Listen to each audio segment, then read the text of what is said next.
R and R ప్యాకేజీలో భూములు అమ్ముకొని ఇప్పటికే వేరంలు అక్రమంగా అనుభవిస్తున్న గిరిజనేతర భూస్వామిపై చర్యలు తీసుకోవాలని సిపిఎం జిల్లా కార్యదర్శి ఏ రవి డిమాండ్ చేశారు. ఈ రోజు సిపిఎం నేతల బృందం జంగారెడ్డిగూడెం పట్టణంలోని పొగాకు వేలం కేంద్రం వద్ద పొగాకు బోర్డు ఆక్షన్ సూపరింటెండెంట్ శ్రీహరికి వినతి పత్రాన్ని ఇవ్వడం జరిగింది. ఈ కార్యక్రమంలో సిపిఎం జిల్లా కార్యదర్శి ముడియం నాగమణి, మండల నాయకులు పోలోజు నాగేశ్వరరావు, కారం భాస్కర్రావు, బొడ్డు రాంబాబులు పాల్గొన్నారు.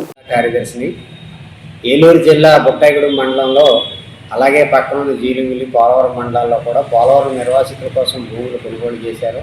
ఆ సందర్భంగా పొగాకు బేర్లను కూడా ఆ కొనుగోలులో భాగంగానే కొనుగోలు జరిగినాయి. అవి ఈ రోజుకి కూడా నిర్వాసితులకి అప్పగించలేదు. ఫలితంగా ఎవరైతే ఆ భూముల్ని అమ్మారో ఆ భూముల్ని ఈ రోజుకి కూడా వాళ్ళే సాగు చేసుకోవడంతో పాటు ఆ పొగాకు బేరలను కూడా వాళ్ళు వాటిని ఎంజాయ్ చేస్తున్నారు, అనుభవిస్తున్నారు. అలాగే ఇతరులకు కూడా సబ్లీజ్కి ఇచ్చే పద్ధతిలో సాగిస్తూ ఉన్నారు.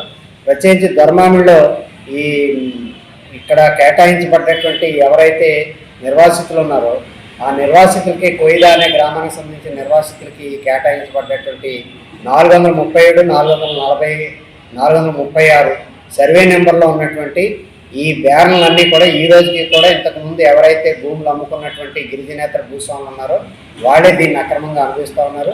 ఈ సమస్యని తక్షణం పరిష్కరించాలని చెప్పేసి గౌరవ ఈ పొగాకు బోర్డుకి సంబంధించిన ఆక్షన్ సూపరింటెండెంట్ గారికి వినతిపత్రం ఇవ్వడం జరిగింది. తక్షణం వీళ్ళ లైసెన్సులు రద్దు చేయటం, ఆ బేరంలో హ్యాండ్ ఓవర్ చేసుకోవటం, అవి నిర్వాసితులకు అప్పగించడం, లేదా ఒకవేళ లీజు చేసుకోగలిగితే ఆ ప్రాంతంలో ఉన్నటువంటి స్థానిక గిరిజనులకి ఇప్పించేలాగా 170 చట్టాలకు లోబడి చేయాలని చెప్పేసి మేము వారిని కోరాం. తప్పనిసరిగా ఈ సమస్యని పరిశీలించి పరిష్కారం చేస్తామని చెప్పేసి ఆయన తెలియజేశారు. తక్షణం ఆ రూపంలో ఇతర రెవెన్యూ అధికారులు, ఐటీడీ అధికారులు కూడా ఈ సమస్యలో జోక్యం చేసుకుని పరిష్కారం చేయాలని చెప్పేసి మేము కోరాం.